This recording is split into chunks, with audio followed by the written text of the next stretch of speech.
34. The Curse of the Pharaohs, Divine Restraint. So what happens to those who dare to trespass into the pyramid?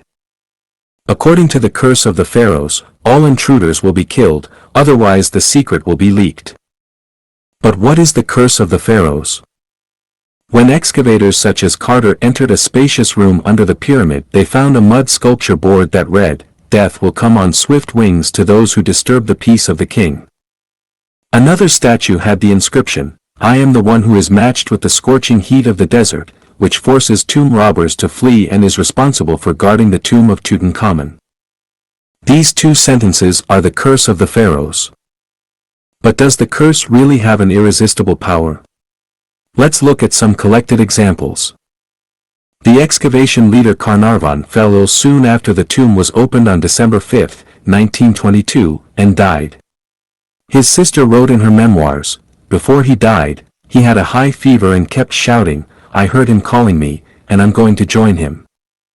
Another leader, Carter, died in 1939 at the age of 65, seemingly not affected by the curse, but his beloved canary was bitten to death by a cobra one day. In addition, his daughter hanged herself shortly after her father's death, leaving a note that read, "I can no longer bear the curse."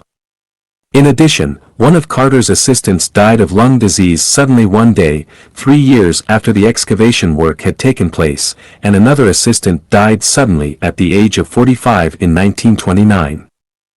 British investor Carnarvon was bitten by a bug and died in pain within 6 months after the project was completed. The nurse who accompanied him in the Cairo hospital heard him shouting loudly before he died, "I'm done, I've heard the call." This nurse also died later, inexplicably. 6 months after Carnarvon's death, his half-brother Hibbert committed suicide due to schizophrenia. In 1939, Carnarvon's mother-in-law also died suddenly, allegedly also bitten by a bug. American railroad tycoon Gruelle died suddenly of the plague shortly after entering the tomb. South African millionaire Sheikh Ali was visiting the excavation site of Tutankhamun's golden mask and fell into the Nile and drowned. Professor Richard, who used X-ray examination on the pharaoh's mummy, developed a high fever after working for several days and died soon after. The director of the Cairo Museum, Meller, did not believe in curses and boasted about it. 4 weeks later, he suddenly passed away due to heart disease, according to doctors. By the end of 1923, 22 people who participated in the excavation mysteriously fell ill and died. In 1971, Mr. Emery, an archaeologist who searched for ancient tombs about 30 kilometers south of Cairo, suddenly became paralyzed and died shortly after. Professor Domitian, who copied inscriptions inside the tomb, also met with misfortune. The Egyptian government's antiquities administrator agreed to take Tutankhamun's relics out of Egypt and to exhibit them in Paris. He was hit by a car and died in the hospital 3 days later. His daughter was also involved in a car accident and was critically injured. Dr. Meverlitz, who was preparing for the Egyptian Antiquities exhibition, died suddenly at home a week after signing the exhibition agreement. 2 pilots who airlifted Tutankhamun's relics suddenly died from heart disease shortly after. During the exhibition of the Golden Mask in San Francisco, a police officer was hospitalized due to heart disease while on duty.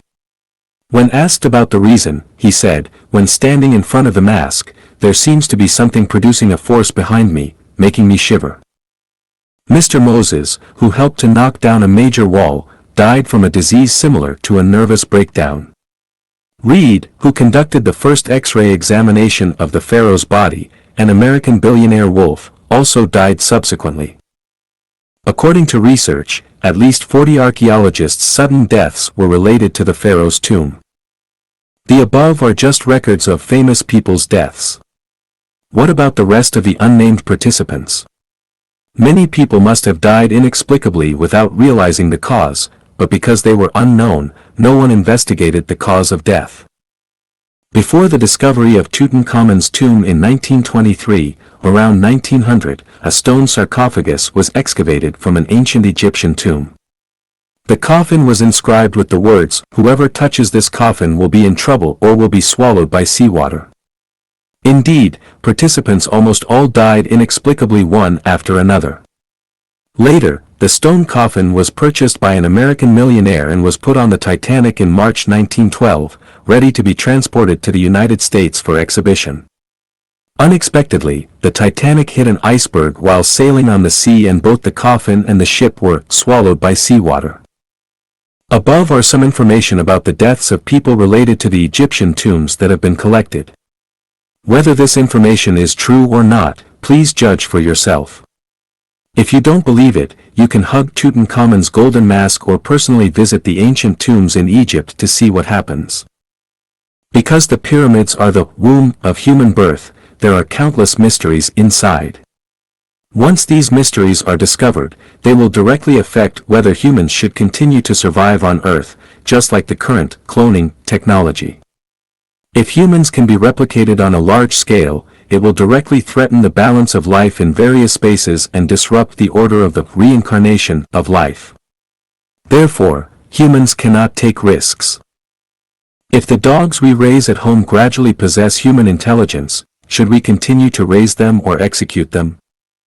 If someone is curious about the advanced military secrets of the Department of Defense, we first use guards, electronic protection, and other measures to defend. What if they have already penetrated the secret repository?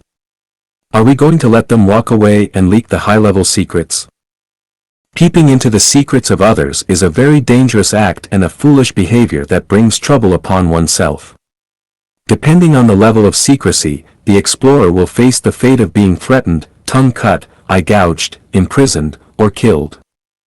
Let's just be honest people and not let our curiosity lead us to the path of death. All secrets will eventually be revealed to the world, but it takes time. It is not yet time for humanity to know, and at that time, there will be people who are destined to explain the mysteries. For those who know about cloning technology, it's best not to say anything. Think about it yourself. Alright. That's all about the curse of the pyramids and the pharaohs. Can we deduce the existence of the greatest creator from these mysterious phenomena?